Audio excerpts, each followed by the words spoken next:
दोस्तों आज जो कॉमिक्स हम पढ़ेंगे उसका नाम है चक्रव्यूह का खिलाड़ी। ये मनोज कॉमिक्स वालों की कहानी है, तो पढ़ते हैं इसको। चक्रव्यूह का खिलाड़ी। वह एक भयंकर तूफानी रात थी। रामनगर राज्य के सोनपुर नाम के एक छोटे से गांव में रहने वाला परिश्रमी में किसान हरिया और उसकी पत्नी पूरे गांव की भांति अपने घर में दुबके पड़े थे। तभी ठक ठक, ओ ऐसे मौसम कौन द्वार खटखटा रहा है? हो सकता है कोई मुसीबत का मारा हो। कड़ कड़ कड़ कड़ाक। हरिया ने जैसे दरवाजा खोला, धड़ाम। अरे उआ उआ, तुम कौन हो भाई? और इस खराब मौसम में? ओह, तुम तो बुरी तरह घायल हो। मैं वैद्य जी को लेकर आता हूँ। सुनो, मेरे पास समय बहुत कम है, अतः मेरी बात ध्यानपूर्वक सुनो। कहो, क्या कहना चाहते हो? मैं इस नगर का राजा रामेश्वर हूँ मित्र। क्या तुम मेरी मदद करोगे? परंतु महाराज, आपकी यह दुर्दशा कैसे हुई? और यह बच्चा? ये एक लंबी कहानी है मित्र। फिलहाल तो हम तुमसे एक वचन लेना चाहते हैं। क्या तुम हमारे बेटे का पालन पोषण करोगे? ये तो हमारा अहोभाग्य होगा महाराज। धन्यवाद मित्र। अब इस बालक की जिम्मेदारी तुम्हारी है, हम चलते हैं। मगर माँ, आप इस अवस्था में कहाँ जाएंगे? हमें जाना ही होगा। अगर हमारे पीछे आते सैनिकों को भनक भी लग गई कि हम यहाँ हैं, तो वे हम में से किसी को भी जीवित नहीं छोड़ेंगे। ओह, एक बात का ख्याल रखना मित्र, इस बालक को कभी न बताना कि ये राजकुमार है। ठीक है महाराज। फिर राजा रामेश्वर लड़खड़ाते कदमों से बाहर आया और जीवन रहा तो फिर मिलूंगा। भगवान आपकी रक्षा करे महाराज। कड़ कड़ कड़। तभी टप टप टप। ए जी, अंदर चलो। कहीं उन सैनिकों को हम पर शक हो गया तो मुश्किल हो जाएगी। हाँ, तुम ठीक कहती हो। फिर हरिया और उसकी पत्नी अंदर आ गए। रूपा, हमने वचन तो दे दिया, पर कल जब पड़ोसी इस बालक को देखकर प्रश्न करेंगे तो हम क्या उत्तर देंगे? ये बात तो तुमने ठीक कही है। इस समस्या का बस एक ही समाधान है। हमें किसी ऐसी जगह जाकर रहना होगा जहाँ हमें कोई न जानता हो। आप ठीक कहते हैं स्वामी। तो फिर तैयारी करो, हम अभी यह गांव छोड़कर जाएंगे। ठीक है। दूसरी ओर रामनगर के राजमहल में। क्या तुम सत्य कह रहे हो सेनापति? हाँ, मैंने अपने हाथों से महाराज के सिर के टुकड़े टुकड़े करके नदी में बहा दिए महाराज जी। और राजकुमार, उसका भी वही हाल हुआ है महाराज जी। शाबाश सेनापति शाबाश। हम तुम्हें सारा जगह प्रधानमंत्री नियुक्त करेंगे। सेवक सदा आपका आज्ञाकारी रहेगा। ये लो तुम्हारा पुरस्कार, अब तुम जा सकते हो। जो आ गया। हा हा हा। अब मैं हूँ इस राज्य की साम्राज्ञी हूँ। तभी ये विश्वासघात है रूपकला। तुमने मुझे वचन दिया था कि भैया की मृत्यु के बाद इस देश का राजा मैं बनूंगा। हमसे ऊंची आवाज में बात मत करो, कहीं ऐसा ना हो कि हमें क्रोध आ जाए और हम तुम्हें कत्ल करवा दें। ओह, ये तो बहुत ही दुष्ट स्त्री है। किस चतुराई से पूरे राज्य की स्वामिनी बन बैठी है। फिर वह चापलूसी से काम लेता हुआ बोला, क्षमा करे महारानी, मैंने तो यूं ही कह दिया था। राज्य का स्वामी मैं बनूं या आप, एक ही बात है। आओ, अब जाकर अपना कार्य संभालो। जाओ। जो आज्ञा महारानी। समय गति है, पंख लगाकर उड़ता रहा और ठीक 20 वर्ष पश्चात भानु सिंह उत्तरी सीमा की ओर से जो लगान आना था उसका क्या हुआ?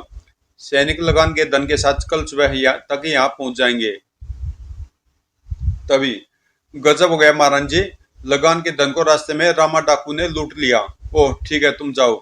सैनिक के जाने के बाद भानु सिंह, रामा डाकू ने हमें एक बार फिर भारी आघात पहुंचाया है। हाँ महाराज जी, अगर रामा डाकू को शिकार नहीं रोका गया तो अंजाम बुरा होगा। परंतु उसे रोकने के लिए एक ऐसे वीर पुरुष की आवश्यकता है जो देवताओं को भी हराने में सक्षम हो। परंतु ऐसा वीर हमें काम मिलेगा महारानी। इस बार होने वाले वार्षिक उत्सव में हम उस वीर पुरुष की को अवश्य खोज निकालेंगे। वार्षिक उत्सव के दिन प्रिय प्रजावासियों, अगर इस प्रतियोगिता को हम मौत की प्रतियोगिता कहें तो अतिशयोक्ति न होगी। जो भी प्रजावासी चाहे इस प्रतियोगिता में भाग ले सकता है। प्रथम आने वाले को हम प्रधान सेनापति नियुक्त करेंगे। यह प्रतियोगिता 2 हिस्सों में संपन्न होगी। पहले हिस्से में जहरीले नागों से भरे हुए कुंड में से महाराज जी का राजदंड निकाल कर लाना होगा और दूसरे भाग में सांड से युद्ध करना होगा। फुस। उपसती प्रजावासियों को जैसे सांप सूंघ गया था। जहरीले नागों के कुंड से भी भला कोई जीवित राजदंड लेकर निकल सकता है? तुम ठीक कहते हो। इस प्रतियोगिता में भाग लेने का तात्पर्य है मौत, और जानबूझकर मौत से खेलना मूर्खता होगी। तभी अरे देखो, वह युवक मैदान में कूद गया। बेचारा कितना सजीला और सुंदर युवक है। लेकिन कुछ ही पलों बाद काल के गाल में चला जाएगा। प्रणाम महाराज जी, मैं इस प्रतियोगिता में भाग लेने के लिए तैयार हूँ। ओह, शायद ये युवक हमारे काम का निकले। ठीक है महामंत्री जी, प्रतियोगिता शुरू करवाइए। जो आज्ञा महाराज जी। अगले पल महारानी का राजदंड नागकुंड में फेंक दिया गया। स्वयं दूसरे क्षण वह युवक भी कुंड में कूद गया। हे ईश्वर, मेरी मदद करना। फुस। नीचे नागों के रूप में प्रतीक्षा करती मौत तुरंत उस पर झपटी। फुस फुस। ओह उफ। फुस। अगले क्षण उसने अपने हाथों में थमे नाग को घुमाकर दूसरे नागों पर मारना शुरू कर दिया। क्षमा करना नागराज, बचाव के लिए मुझे कोई हथियार तो चाहिए था। फुस फुस। सड़ाक सड़ाक। उसके हाथ में थमा नाग वायु की गति से घूम रहा था। सड़ाक सड़ाक। सोए फुस। फिर उसने राजदंड उठा लिया। फुस। और अगले पल कटाक कटाक। जल्दी। उफ, अगर कहीं भी चूक हो जाती तो ये मेरे सारे शरीर में अपना विष भर देते। फिर वह बाहर आ गया। महाराज जी, यह रहा आपका राजदंड। वाह अद्भुत, वाह क्या वीरता है। पहली परीक्षा में तो यह खरा उतरा। अब देखे पागल सांड से ये अपने आप को कैसे बचाता है। अगले क्षण उफ उफ, यह तो साक्षात मौत है। भों। और इससे पहले वह संभाल पाता। ओह धड़ाम। ओह ओह, इससे पार पना आसान नहीं होगा। इसको खत्म करने के लिए बुद्धि से काम लेना होगा। नागकुंड इस काम में मेरी पूरी मदद कर सकता है। आजा बेटा, अब मैंने तेरा प्रबंध कर लिया है। अगले क्षण वाह वाह, महारानी ने युवक को अपने पास बुला लिया था। अपना परिचय दो वीर युवक। मेरा नाम अमर सेन है महारानी जी। तुम वास्तव में वीर हो। क्या तुम आज से प्रधान सेनापति का कार्यभार से संभालना स्वीकार करोगे? ये तो मेरा सौभाग्य महारानी जी। लेकिन क्षमा करें, मैं कल से अपना कार्यभार संभालूंगा। आज मैं अपने माता पिता से इस उपलब्धि के लिए आशीर्वाद प्राप्त करना चाहता हूँ। ठीक है, तुम जा सकते हो। कुछ देर बाद, नहीं नहीं, मैं तुम्हें इस बात की कभी आज्ञा नहीं दूंगी। आखिर इसमें बुराई क्या है माँ? तुम्हें तो खुश होना चाहिए कि तुम्हारा पुत्र प्रधान सेनापति बनने जा रहा है। तभी, अरे क्या हुआ भाई, ये माता पिता पुत्र में कैसी बहस हो रही है? ओह पिताजी, अच्छा वो आप आ गए। इस मूर्ख लड़के को समझाओ कि प्रधान सेनापति बनने से इसे क्या नुकसान है। मैं कुछ समझा नहीं, ये प्रधान सेनापति बनने का क्या चक्कर है भाई? ये आपको मैं समझाता हूँ पिताजी। फिर अमरचंद ने रिया को सारी बात बता दी। सब कुछ जानकर, तूने सचमुच इतनी भयंकर प्रतियोगिता जीती? हाँ पिताजी। शाबाश पुत्र, फिर तो तुम्हें सेनापति बनने का पूरा अधिकार है। धन्यवाद पिताजी। परंतु तुम जाओ पुत्र, वो राजमहल जाने की तैयारी करो। जो आ गया पिताजी। जब अमरसेन बाहर निकला गया, मैं जानता हूँ भगवान कि तू अमर को राजमहल क्यों नहीं जाने दे रही थी, परंतु तू चिंता न कर, इससे हमारे वचन पर कभी आंच नहीं आएगी। और फिर क्या पता ईश्वर को यहीं स्वीकार हो। अगले दिन भोर होते ही, मेरे पुत्र, ईश्वर तुम्हारी सहायता करेंगे। कुछ देर बाद, तुम प्रधान सेनापति तो बन गए हो अमरसेन, परंतु यह मत समझना कि तुम्हारी परीक्षा समाप्त हो गई है, बल्कि यूं कहो कि तुम्हारी सबसे कठिन परीक्षा तो अब शुरू हुई है। मैं कुछ समझा नहीं महाराज जी। सुनो, राज्य में राम नाम के एक डाकू ने अत्यधिक उत्पात मचाया हुआ है। लाख प्रयत्न करने के बाद भी हम उसका व उसके गिरोह का कुछ नहीं बिगाड़ पाए हैं। वह इतना वीर है कि एक बार तो स्वयं शक्ति का अवतार भी उसका सामना करने से घबरा जाए। मुझे क्या करना होगा महाराज जी? तुम्हें रामा डाकू को एक माह के भीतर पकड़कर हमारे समक्ष प्रस्तुत करना है। मैं आपको वचन देता हूँ, अगर निर्धारित समय में रामा डाकू को नहीं पकड़ पाया तो राज्य छोड़कर चला जाऊंगा। शाबाश, हमें तुमसे यही आशा थी। इधर रामा डाकू को जब यह सूचना मिली, हा हा हा, तो महारानी ने हमें बंदी बनाने के लिए एक बच्चे को नियुक्त किया है। हा हा हा। उसे बालक मत समझिए सरदार, वह साक्षात साक्षात शक्ति का अवतार है। रामा डाकू के मुंह से एक बार फिर भयानक ठाका गूंज उठा। हा हा हा, अब आएगा मजा। बहुत दिनों से मैं भी ऐसे वीर दुश्मन की तलाश थी। हा हा हा। तभी, सरदार, क्या हुआ कलवा, तो इस तरह बदवासा क्यों है? सरदार, लगान के धन से भरी 5 बैलगाड़ियां जंगल के रास्ते राजमहल की तरफ बढ़ रही हैं। तो सच कह रहा है? हाँ सरदार। जल्दी पूरी तैयारी के साथ डाकू दल लगान का धन लूटने निकल पड़ा। टप टप टप। कुछ ही देर में जो जहां वहीं खड़ा रहे। अगर किसी ने भी अपने हथियारों को हाथ लगाने का प्रयत्न किया तो अपनी मौत का जिम्मेदार खुद होगा। ओह रामा डाकू, रामा डाकू तो साक्षात मौत है। साथियों आगे बढ़ो और बैलगाड़ी में लदे धन को निकाल लो। अच्छा सरदार। लेकिन जैसे दो डाकुओं ने गाड़ी के पीछे पहुंचकर पर्दा हटाया। ओह ओह, अरे यह क्या हुआ? कौन है बैलगाड़ी में? हिम्मत है तो बाहर निकल। अगले पल, रामा डाकू, अब तुम्हारा खेल खत्म हुआ। इन बैलगाड़ियों में धन नहीं बल्कि राज्य के सैनिक भरे हुए हैं। तुम कौन हो? मेरा नाम अमर सेन है। मुझे महारानी जी ने तुम्हें गिरफ्तार करने के लिए नियुक्त किया है। ओह, तो तुम ही हो वो वीर युवक।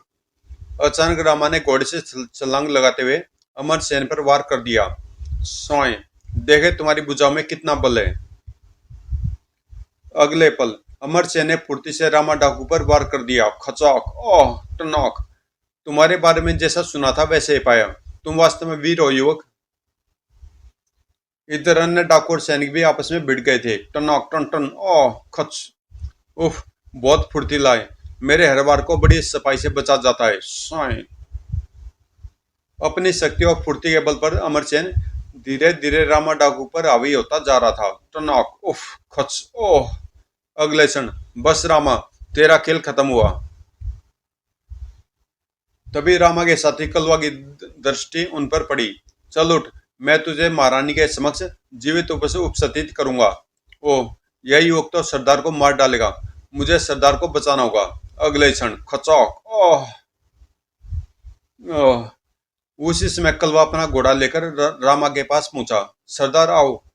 और इससे पहले कि अमरसेन कुछ समझ पाता, टप टप, उफ, मुझे धोखे से गाल करके रामा डाकू का साथी उसे ले जा रहा है, परंतु मैं उसे जाने नहीं दूंगा।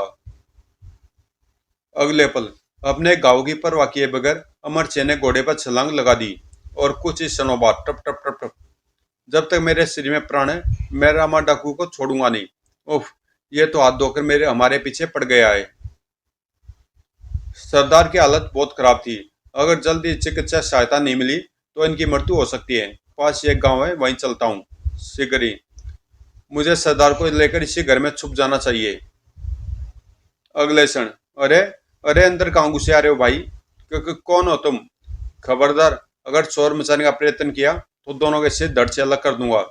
लेकिन इतना तो बताओ कि तुम हो कौन और हमारे घर में इस तरह घुसने का क्या औचित्य है? मेरा साथी बुरी तरह घायल हो गया है। इसे फौरन इलाज उपलब्ध न हुआ तो यह मर जाएगा। वो इसका तात्पर्य तुम्हें मदद की आवश्यकता है। अपने साथी को चारपाई पर लिटा दो। मैं इसके लिए किसी जड़ी बूटी का प्रबंध करता हूँ। ठीक है। कलवा ने रामा के शरीर को पास से पड़ी चारपाई पर लिटा दिया। रामा डाकू के चेहरे पर नजर पड़ते ही हरिया और उसकी पत्नी अचानक बुरी तरह उछल पड़े थे। अरे ओह, इधर अमर सेन भी रामा को ढूंढता हुआ गांव में आ पहुंचा था।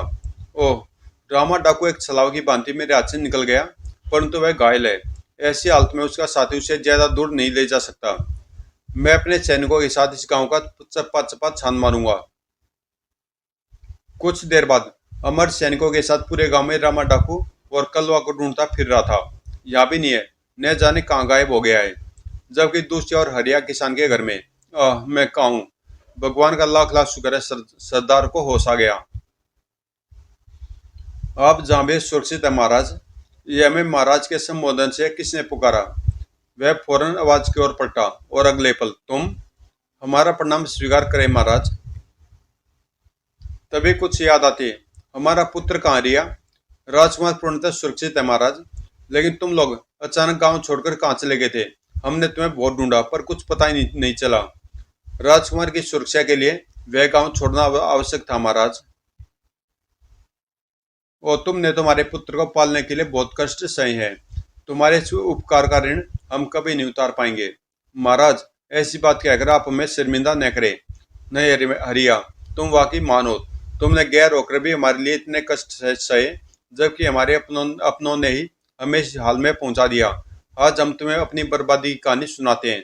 उस दिन हमारी पहली रानी से उत्पन्न हुए पुत्र की पहली वर्षगांठ थी। हमारी और महारानी कनकलता की प्रसन्नता की कोई सीमा नहीं थी। स्वामी देखे, हमारे पुत्र के चेहरे पर कितना तेज है। हाँ महारानी, हमारा पुत्र बड़ा होकर हमारी कीर्ति को चारों ओर फैलाएगा। तभी क्षमा करें महाराज, आपकी इच्छा कभी पूरी नहीं होगी। हम दोनों चौंक पीछे की ओर पलटे। अगले पल, रूपकला, यह तुम क्या कह रही हो?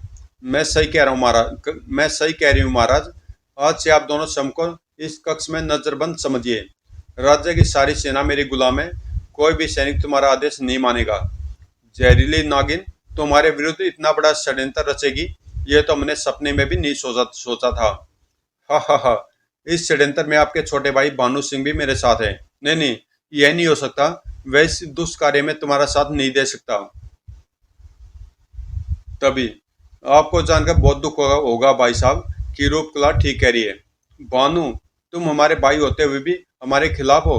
हा हा हा। सत्ता के आगे कोई भाई नहीं होता, कोई पति नहीं होता। हा हा हा। उन्हें स्था देखकर मैं गुस्से में पागल हो उठा। दुष्टो, मैं तुम्हें जीवित नहीं छोड़ूंगा। हा हा हा। लेकिन इससे पहले कि मैं उन पर वार करता, सारे सैनिक मुझ पर टूट पड़े। टनॉक टन टन। तुम सब गद्दारों को मैं जीवित नहीं छोड़ूंगा। टनॉक, ओह खचौक, आई। तभी महारानी कलंक लता की चीख कक्ष में गूंज उठी। मैंने पीछे पलटकर देखा तो मेरे पैरों तल की जमीन खिसक गई। खच, ओह।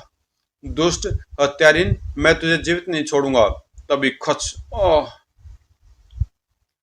हा हा हा। तुम मुझे क्या मारोगे रामेश्वर? उल्टा मैं तुम्हें और तुम्हारे बच्चे, इस बच्चे को खत्म कर दूंगी। ओह। कैकवरंदन ने राजकुमारी की तरफ बढ़ी। हा हा हा। उफ, ये तो राजकुमार की हत्या करने के लिए उधर बढ़ रही है, परंतु हम ऐसा अनर्थ कभी नहीं होने देंगे। अगले क्षण हमने अपनी पूरी शक्ति समेटकर राजकुमार की तरफ छलांग लगा दी। पीछे हट दुष्टा। ओह। राजकुमार को बचाने का यही एक उपाय है। सैनिकों, महाराज का पीछा कर उन्हें मौत के घाट उतार दो। मैं घायल अवस्था में अधिक देर सैनिकों का सामना नहीं कर पाऊंगा। मुझे यहाँ से भाग जाना चाहिए। वहां से मैं सीधा अस्तबल बल में पहुंचा और एक तीव्र गति से दौड़ने वाले घोड़े पर बैठकर भाग लिया। कड़ कड़ कड़, टप टप टप। उफ, सैनिक साय के भांति मेरे पीछे लगे हुए हैं। शीघ्र ही मैं तुम्हारे गांव में प्रवेश कर गया। इस गांव में मैं शायद राजकुमार के प्राण बचाने के लिए कुछ कर सकूं। तभी मुझे तुम्हारा घर दिखाई दिया। यही घर ठीक है, आगे जाने का मेरे पास समय नहीं है। उसके बाद की कहानी तो तुम जानते हो। लेकिन महाराज, ये रहस्य तो अभी भी बना हुआ है कि आप घायल होते हुए भी पीछा करने वाले सैनिकों से कैसे बच गए थे। मेरे प्राण बचाने का सारा श्रेय डाकू मालदेव को जाता है, क्योंकि गांव से बाहर निकलते ही सैनिकों ने मुझे घेर लिया था। हा हा हा। अपनी मौत से कब तक भागोगे? उफ, अब मेरी मृत्यु निश्चित है। खैर, अब मुझे अपनी कोई चिंता नहीं। राजकुमार के प्राण तो मैं बचा ही चुका हूँ। चलो, आखिरी बार ईश्वर को याद कर लो। तभी खसक। फिर अचानक कई व्यक्ति अपने अस्त्र शस्त्रों संभाले सैनिकों पर टूट पड़े। खच, टनॉक, ओह। खच, ओह। शीघ्र ही सारे सैनिक मारे गए। सेनापति सैनिकों का यह असर देखकर भाग निकला। मुझे डाकू मालदेव कहते हैं। सैनिकों को तुम्हारी हत्या का प्रयास करते हमसे देखा न गया तो हम उन पर टूट पड़े।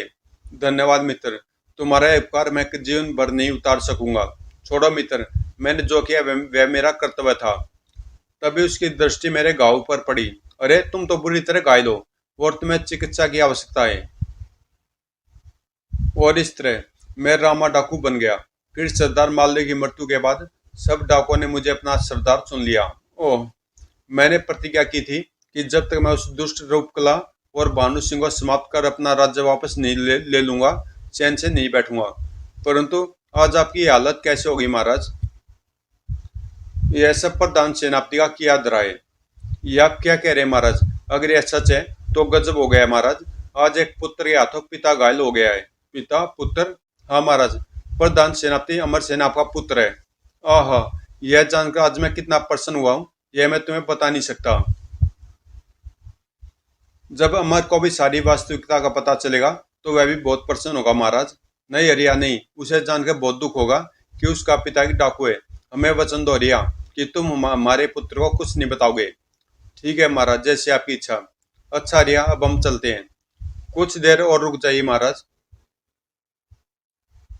उसी पल, ओह अमर, धड़ाम। खबरदार, भागने का प्रयत्न किया तो अपने प्राणों से हाथ धो बैठोगे। सैनिकों, बंदी बना लो इन दोनों को। अगले पर ठहरो, मैं तुम्हें इन्हें बंदी नहीं बनाने दूंगा। पिताजी आप सामने से हट जाइए, आप नहीं जानते ये कितना कुख्यात और निर्दयी डाकू है। मैं कुछ नहीं सुनना चाहता। इनको बंदी बनाने से पहले तुम्हें अपने पिताजी की लाश के ऊपर से गुजरना होगा अमर। पिताजी, तेरे पिताजी ठीक कह रहे हैं, हम दोनों के होते हुए तुम इन्हें बंदी नहीं बना सकते। ठहरो रिया, हम नहीं चाहते कि हमारे लिए तुम पिता पुत्र में अन बनो। हम स्वयं को प्रधान सेनापति के हवाले करते हैं, लेकिन ओह, कुछ कहने की आवश्यकता नहीं है रिया, हमने निर्णय ले लिया है। तुम हमें बंदी बना सकते हो युवक। सैनिकों, इन दोनों को बेड़ियों में जकड़ लो। सैनिकों ने आगे बढ़कर रामेश्वर और कलवा के हाथों में हथकड़ियां डाल दी और उन्हें ले चले। हे भगवान, अब क्या होगा? अगर महारानी ने महाराज को पहचान लिया तो अनर्थ हो जाएगा। हमें कुछ न कुछ करना ही होगा। हम कुछ नहीं कर सकते रूपा, महाराज ने हमें वचन की डोर में बांध रखा है। ओह। थोड़ी देर बाद उधर राजमहल में आपका बंदी हाजिर है महारानी जी। अरे, रामा डाकू के रूप में ये तो महाराज रामेश्वर है। सेनापति तो कहता था कि महाराज को उसने खत्म कर डाला है। अगले पल महारानी रूपकला सोचों से उबरते हुए बोली, शाबाश अमरसेन शाबाश, तुम ऐसा करो, इसे यहीं छोड़ जाओ। हम इससे एकांत में कुछ बातें करना चाहते हैं। जो आगे महारानी जी। अमरसेन के जाने के बाद, तो तुम अभी जीवित हो? हाँ रूपकला, लगता हमें जीवित देखकर तुम्हें बहुत गहरा धक्का लगा है। क्या राजकुमार भी जीवित है? हाँ रूपकला। कहाँ है राजकुमार? यह तुम जीवन भर नहीं जान सकती रूपकला। मेरी गर्दन उड़ा दो, तब भी नहीं। अगर आज हम बंदी बनकर तुम्हारे समक्ष खड़े हैं तो सिर्फ इसलिए कि हमारा पुत्र सही सलामत रहे। अचानक रूपकला ठाका मारकर हंस पड़ी। हा हा हा, यह तुम्हारी भूल है। मैं राजकुमार को पाताल से भी खोज निकालूंगी। हा हा हा, और तुम्हें तो मैं ऐसी मौत मारूंगी कि मौत भी कांप उठेगी। अगले पल महारानी रूपकला द्वारा बुलाए जाने पर अमरसेन पुनः कक्ष में प्रविष्ट हुआ। ले जाओ इस दुष्ट को और इसका सिर धड़ से अलग कर दो। क्षमा करें महारानी जी, अगर आप इस कुख्यात डाकू को पूरी प्रजा के समक्ष मृत्यु दंड दे दें तो इसकी मृत्यु से प्रजावासियों का आपके विरुद्ध सिर उठाने वाले के अंजाम का पता चल जाएगा और वे आपके हक में बहुत अच्छा रहेगा। बहुत खूब, तुम्हारा विचार प्रशंसनीय है प्रधान सेनापति, परंतु हम नहीं चाहते कि प्रजा इस दुष्ट का चेहरा देखे और इसकी आवाज सुने। इसका प्रबंध मैं अच्छी तरह कर दूंगा महारानी जी। फिर अमर बंदी बनाकर महाराज रामेश्वर को लेकर बाहर की तरफ बढ़ गया। क्या मैं अमर को बता दूं कि मैं इसका पिता हूं, परंतु यह जानकर इसका लहू खोल उठेगा और यह रूपकला पर चढ़ दौड़ेगा, और रूपकला यह जानते ही कि अमर हमारा खून है, उसका कत्ल करा देगी। हमारा पुत्र जीवित रहे, इसके लिए मैं मृत्यु को गले लगाना ही होगा। अगले दिन, प्रजाजनों, जिस अपराधी को आप सब देख रहे हैं वह रामा नाम का कुख्यात डाकू है, जिसने जीवन भर आप लोगों पर अन्याय किए हैं। इसके अपराधों के लिए से मृत्युदंड देने का निर्णय लिया गया है। राज्य के प्रधान सेनापति स्वयं अपने हाथों से इसे मृत्युदंड देंगे। प्रधान सेनापति आगे बढ़ो। जो आगे महारानी जी। अमर अपनी तलवार संभाले मंच की तरफ बढ़ा। मैं कहता हूँ रोक लो इसे, अन्यथा अनर्थ हो जाएगा। मैं विवश हूं रूपा, मैं महाराज को दिया हुआ वचन नहीं तोड़ सकता। फिर अचानक रूपा ने मंच की तरफ दौड़ लगा दी। मैंने तो महाराज को कोई वचन नहीं दिया था, मैं यह अनर्थ कदापि नहीं होने दूंगी। ओह रूपा। उधर अमरसेन मंच पर पहुंच चुका था। बस एक पल बाद एक पुत्र या तो पिता का वध हो जाएगा। लेकिन अगले पल पुत्र कभी अपने पिता की हत्या करने जैसा जघन्य पाप नहीं कर सकता। मुझे माफ कर दीजिए पिताजी। सभी बहुत सके से खड़े रह गए थे। ओह, अमरसेन ने ऐसा क्यों किया? तभी अमरसेन, इनकी हत्या न करना, ये तुम्हारे पिता है। ओह, तो ये माजरा है। उधर मंच पर अपनी नकाब हटाकर प्रजाजनों को अपना चेहरा दिखा दीजिए महाराज। अगले पल महाराज रामेश्वर ने अपनी नकाब उतार फेंकी। है महाराज रामेश्वर? महाराज, परंतु महाराज, हमें तो बताया गया था कि आपकी मृत्यु हो गई है। वह सब झूठ था प्रजाजनों। हमारे विरुद्ध षड्यंत्र रचा गया था, जिसे रचने वाले ये दोनों थे। महारानी, शीघ्र ही कुछ कीजिए, अन्यथा प्रजा विद्रोह कर उठेगी। हाँ हाँ, हमें कुछ करना ही होगा। सैनिक को समाप्त कर दो इन्हें। आज्ञा पाकर सैनिक आगे बढ़े, मगर अपने पिता की ओर उठने वाली हर बाहों में काट कर फेंक दूंगा। खचौक। ओह। महाराज रामेश्वर भी एक सैनिक की तलवार छीनकर सैनिकों से जूझ पड़े। खचोक टनोक। ओह, तुम्हारा यही अंजाम होना चाहिए गद्दारों। खच ओह, खच ओह। इधर भीड़ में, भाइयों, आज आप सबको निर्णय लेना है कि आप एक निर्दयी महारानी का राज चाहते हैं या एक न्यायप्रिय महाराज का। हमें महाराज रामेश्वर का राज चाहिए, तो फिर टूट पड़ो गद्दारों पर। चलो, हाँ हाँ चलो, तुरंत ही मारो मारो। उफ, ओह ओह। सारी प्रजा विद्रोह कर उठी है, अब क्या होगा? अब कुछ नहीं हो सकता भानु सिंह, हमें भागकर अपने प्राण बचाने चाहिए। मगर तभी, ठहरो दुष्टो, भागने से पहले अपनी दुष्टता का दंड तो भुगते भुगतते जाओ। ओह। अगले पल वह दोनों महाराज रामेश्वर के चरणों में गिर पड़े। मुझे क्षमा कर दो भैया, मैं भटक गई थी स्वामी, मुझे क्षमा कर दीजिए। नहीं दुष्टो, तुम्हें क्षमा करने का अर्थ है अपने पैरों पर कुल्हाड़ी मारना। खचोक ओह ओह। उधर हरिया के साथ मिलकर प्रजाजनों ने सारे गद्दार सैनिकों को या तो मार डाला था या फिर बंदी बना लिया था। कुछ ही देर बाद, राज सिंहासन ग्रहण कीजिए महाराज, ये सब तुम्हारे कारण ही संभव हो सका है हरिया। फिर, तुम्हें कैसे पता चला था पुत्र कि महाराज रामेश्वर तुम्हारे पिता हैं? उस दिन जब मैंने कलवा का घोड़ा अपने घर के बाहर देखा तो मैं सोच में डूब गया। ओ, लगता है रामा डाकू और उसका साथी हमारे घर में है। कभी वे माँ और पिताजी को कोई हानि न पहुंचाई। लेकिन इससे पहले कि मैं अंदर घुस पाता, मेरे कानों में बातचीत का स्वर सुनाई दिया। अंदर क्या वार्तालाप हो रहा है सुनना चाहिए, और जल्दी। मैं सारी बातों से परिचित हो गया। ओ, इसका तात्पर्य है रामा डाकू महाराज रामेश्वर है और मैं उनका पुत्र हूँ। मुझे अंदर पहुंचकर पिताजी महाराज से अपने किए की क्षमा मांगनी चाहिए। परंतु तभी ओ सैनिक आ पहुंचे। अपराधी मिला सेनापति जी। अगर इन्हें मेरे और महाराज के संबंधों का पता चल गया तो ये महारानी को सब कुछ बता देंगे। तब महाराज अपनी सैन्य शक्ति के बल पर तब महारानी अपनी सैन्य शक्ति के बल पर हम सबको समाप्त कर देगी। मुझे चुप ही रहना होगा और उचित वक्त का इंतजार करना होगा। तब मैंने महाराज को बंदी बनाकर महारानी के समक्ष प्रस्तुत किया और एक योजना के तहत अपना सुझाव उनके सामने रख दिया, जिसे उसने तुरंत ही स्वीकार कर लिया। तुम्हारा प्रस्ताव हमें स्वीकार है प्रधान सेनापति। तूने ये प्रस्ताव स्वीकार कर अपनी मृत्यु के बुलावे पर हस्ताक्षर कर दिए कमीनी। ओह, इसका मतलब है तुम्हें उसी दिन सब कुछ मालूम हो गया था। जी पिताजी। शाबाश पुत्र, हमें तुम पर गर्व है। धन्यवाद पिताजी। आपको अपना राज्य और पुत्र दोनों मिल गए महाराज। अब हमारा कर्तव्य पूरा हुआ, हमें जान की आज्ञा दीजिए। कैसी बातें कर रहे हो मित्र, अब तुम कहीं नहीं जाओगे। जो कुछ हमारा वह अब तुम्हारा भी है। तुम राजमहल में ही रहोगे, मेरे बड़े भाई व भाभी बनकर, और मेरे पहले वाले अच्छे माता पिता बनकर।